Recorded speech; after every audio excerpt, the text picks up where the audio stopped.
Kumusta sa atin lahat mga viewer at mga minamahal kong manunood. Ang atin ngayon na discovery or exploration ay isang puno ng kamyas. Dati itong na-vlog na at makikita natin ngayon ay atin ititisdig nga kung ano ang ating makikita. Ang atin ngayon i-cover ay hindi lang itong direct na paghuhukay, kundi ito ay isang pag-explore or pag-discover kung ano talaga ang mga markers or mga tinatago sa loob ng lupa na atin laging pinanonood nga Yamashita Treasure. Na matagal itong video natin ay ako mismo dito ang magko-cover kung ano ba talaga ang katotohanan sa mga binaon o ano ang style sa kanilang pagtatago. Itong kamyas ay naka south direction ito.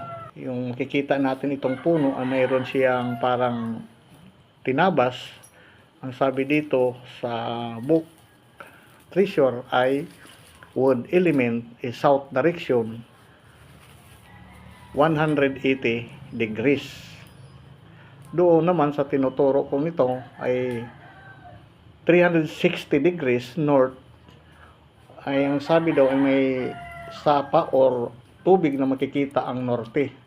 Pero dalawa lang nyog kung makikita natin. So ang bunga ng nyog ay tubig. Kaya nakaharap doon ang north sa dalawang puno na nyog nga ginputol na sa katandaan.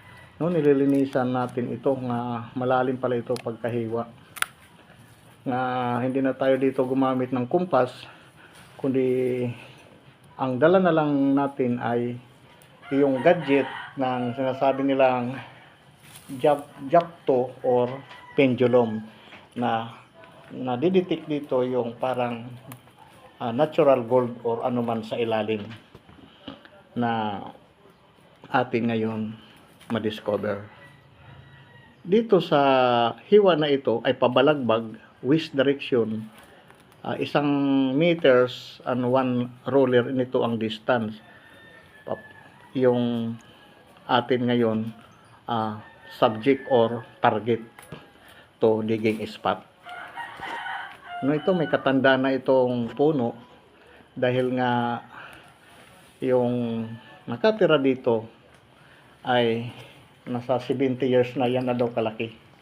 So may dala tayo dito ngayon ng mga gadget na sabi pa yung yung detector ng metal detector or gold itong atin ngayon hawak. At ititesting natin kung nagpa-function nga.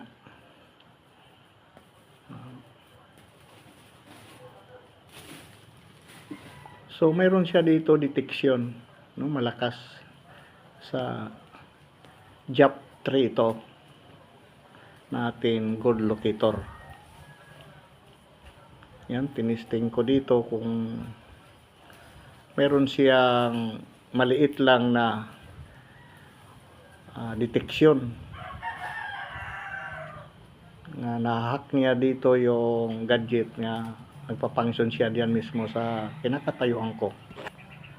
Itong makikita natin ng mga usok kasi naglinis yung may-ari para mawala naman din ang lamok. Para lumayas kasi ang daming lamok diyan sa gingan, nilinisan habang ako ay nagko-cover. Tapos na dito yung Japanese tree na ginamit natin for gold locator. Ay gumamit naman tayo ngayon ng pendulum para masigurado kung yung target ay ano kayang nadidetect sa ilalim. Ito ay matagal itong discover natin or explore dahil ito magawa pa step by step kung ano ba talaga ang katotohanan sa treasure na sinasabing Itong Yamashita, no? Hindi natin alam kung GIE or Japanese Imperial or Korean. Basta ang ating ngayon importante, malaman natin ang katotohanan kung ano ba itong mga sinasabi nilang markers, mga bato, or ano pa naman bagay sa ilalim para itong sa content nga sa ating discovery. Yan, nahirapan nga po diyan kung paano maghawak ng pendulum kaya hindi ko ito master, no? Na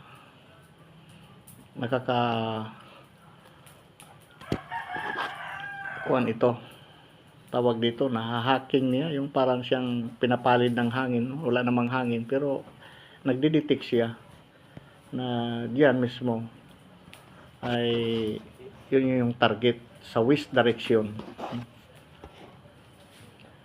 na sa puno ng kahoy ng old na kamyas. So ulitin ko lang yung atin ngayon yung markers doon, nakahiwa, ang tawag doon ay yung wood element, naka south direction, pero ang target natin ay west 270 degrees. Yun yung gadget natin na ginamit para sa totoo talaga nga may detection diyan sa puno na yan.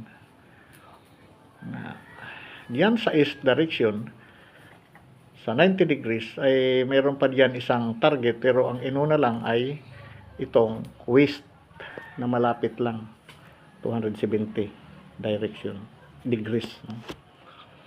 Ngayon may dala tayo diyan pala at saka barita ay para sa ating pag-i-explore sa pailalim. Ay, kung makikita natin itong lupa ay bato-bato matigas at saka itim black, sabi pa ayon sa according to the book, sabi pa nga ni the treasure box and code or sign, no? Ay pag black is continuous digging going down. Kailangan sa paghuhukay natin na kung madaman talaga natin ang para ma-proper ay ito dinahandahan ko. Kung makita ko, gusto ko makita yung kung ano ang totoo nga paglagay nila or saan nakatutok or ano ba ang style sa Yamashita markers. Kaya maingat sa paghuhukay para makita natin ang katotohanan. Kaya pwede naman ito hukayin bigla, no? Diretsuhin kasi yun na nga, gold ang hinahanap. Pero ang importante dito sa aking exploration, malaman ko kung ano talaga ang mga nakalagay sa ilalim, na bakit diyan nagdidetect ng metal or gold nagpapangsyon yung gadget. Ay, yung pala, nagsuot ako ng gas mask. Bakit kung makikita natin, bakit may gas mask? Dahil hindi naman po iba, no?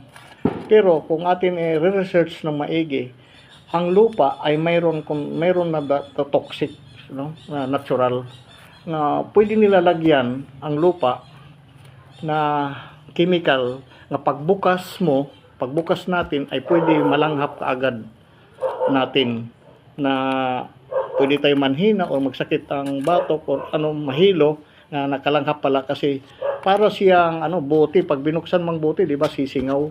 Ayun, kaya naglagay ako diyan ng gas mask nga pwede natin malanghap kaagad.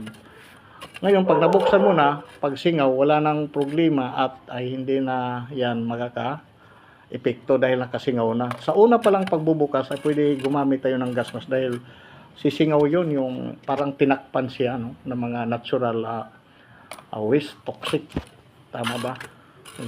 Yun, meron akong ditong nakita na mga pieces na mga basag-basag na buti na itong kung ma-analyze natin ay hindi ito basura. Kaya kung basurahan ito ay hindi naka-align ang mga ibang mga species diyan. At kung basura, di ba, ang iba At pag nabasag yung isang buti, nandoon ang kasama niya. Pero ito by pieces, no? Talaga real itong Yamashita Treasure, ang kanilang mga markers. Dito natin ngayon malalaman nga totoo itong mga nasa libro na markers. Kaya ito ngayon, no, at abangan na lang itong part 2 sa ating discovery kay para malaman natin kung ano ba talaga itong mga markers treasure. Yan. Mayroon yan. Yan yung banga na square na brown ang kulay. No? Pag brown is right spot to the right, but is dangerous trap or boulder trap or landslide or big boulders sa brown colors, no? Nasa libro yun ng treasure code. Ngayon may nakita tayo dito na white na plate. Ngayon ang ating ginamitan ko ng stick ito para kung may bomb or anumang trap ay hindi sasabog. Ay para kung gagamitan ito ng metal natin mababasag, hindi natin malalaman ang katotohanan or ma-form kung ano ang hugis. Ayan, may heart na banga na maliit. Ibig sabihin a welt berry, no? Yung minamahal nila nga nakabaon. Banga yon na maliit na heart. Saka dito itong dinandahan ko itong isa pang banga at saka mayroon puti na ano ito, basag na isang piece na plate na color white.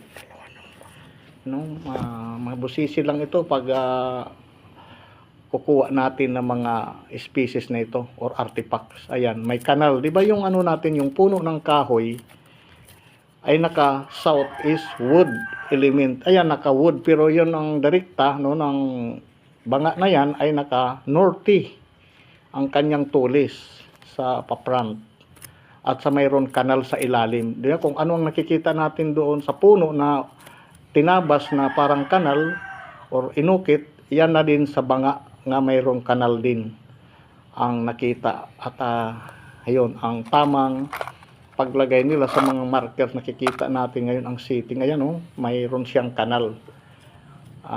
Kahalintulad doon sa ugat ng kamyas na may kanal. Yan ang kanyang counterpart. No? Ginamitan natin ng malambot para hindi masira yung pieces na yan na markers. Puti na plato. Na ibig sabihin yan ay metal elements, no? Or silver. Ayan. Kala ko nga ni diyan ano, mahirap na parang ayan, may pula, parang may bomb kasi may matulis. Yung pala ay mga species itong nakukuha natin. Ayan is ano ito, bagaw pa is a 5 ano ito, yung matulis ang tawag doon sa square. Hindi man square yun, no? Yung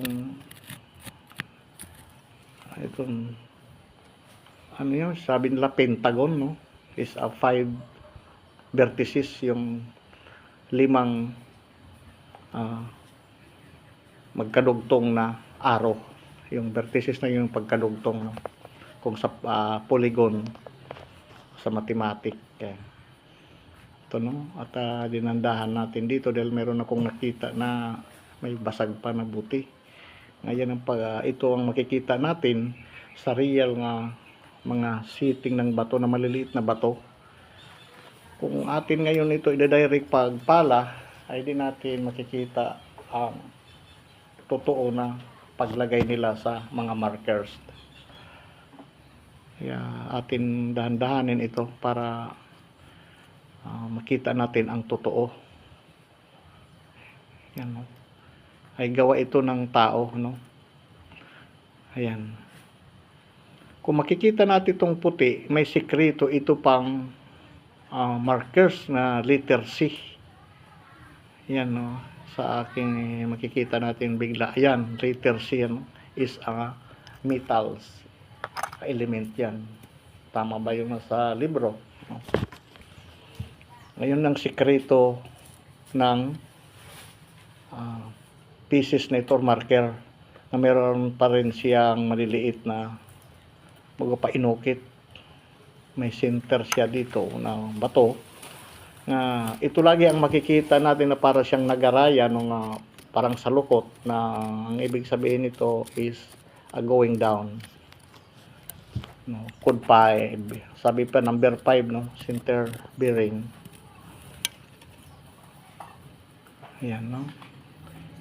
Itong nakikita ko dito ay parang matulis na bottles. Hindi pa natin ma-identify maigi. At dandahanin natin ito para ano sa ilalim. Iba ang forma ng mga bato or sa ilalim ang pagkapile na maliliit. Kung gagamitan natin ito ng bara, magkabasag-basag yan, ay hindi natin makikita ang real na pagkalagay nila sa mga markers.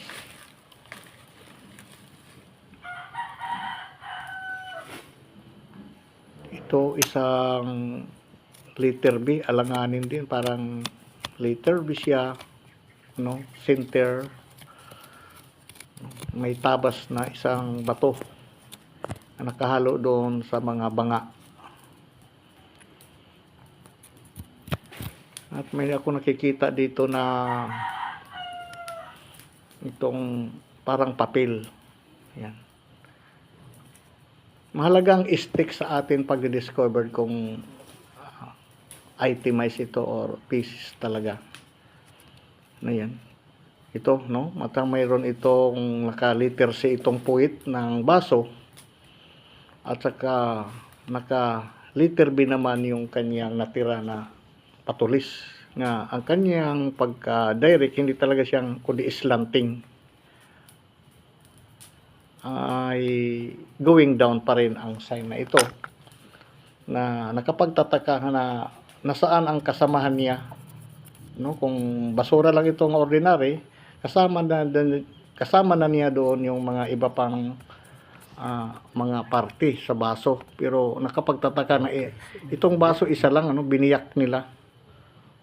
Ay markers talaga ito ng treasure. At saka letter C, kung makikita natin yung puwit, at mayroon pa din siyang letter C nga maliit na sulat. Ayan. No, nakapagtataka itong ating ngayon na explore at na-discover na hindi itong ordinary nga sa paglagay lang, kundi talagang sinadya ito na may sikreto ito, posible sa ilalim. At itong nakita ko na papel or yung silupin ay yellow at mayroon pula. Nang ibig sabihin is a positive, a center, na mayroon sa ilalim silang tinago na posible na gold, no? Yun ang sa treasure box ay is a positive, a gold. So hindi pa natin malalaman kung hindi pa natin nakikita dahil ito ay mga markers na atin ngayon na found. So sa atin pag-i-explore at pag-discover at abangan na lang natin ang part 2. Hanggang dito na lang si Grand Discovery.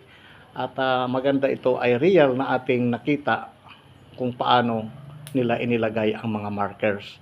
Sa susunod naman muli na ating pagbabalik at atin matutunghayan ang katotohanan ng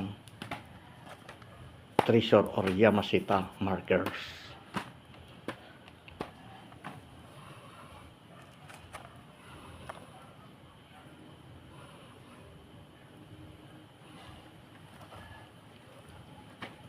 Ang dami nila nitong species, no, mga ka-discover.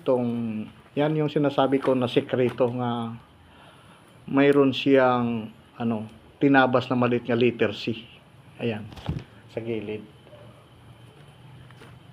At saka letter C din itong buti na puwit ng baso at saka meron siyang liter siya nag-iisang liter lang, no? Imposible, no, na talaga ito sinadya na ibaon. Ayan na yung may kanal na banga. Sabi ko pa nga ni kanina na I would element kahoy ang tinutukoy. So yun na yung kamyas ang kanilang reference marker for bari sa sekreto sa ilalim.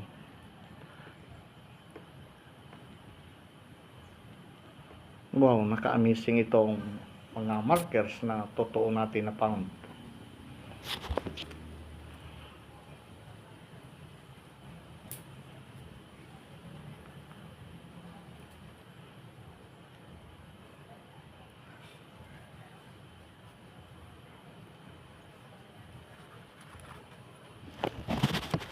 Sa atin pala, pag-explore, mas maganda yung ganito talaga hanggang 0 to 3 meters.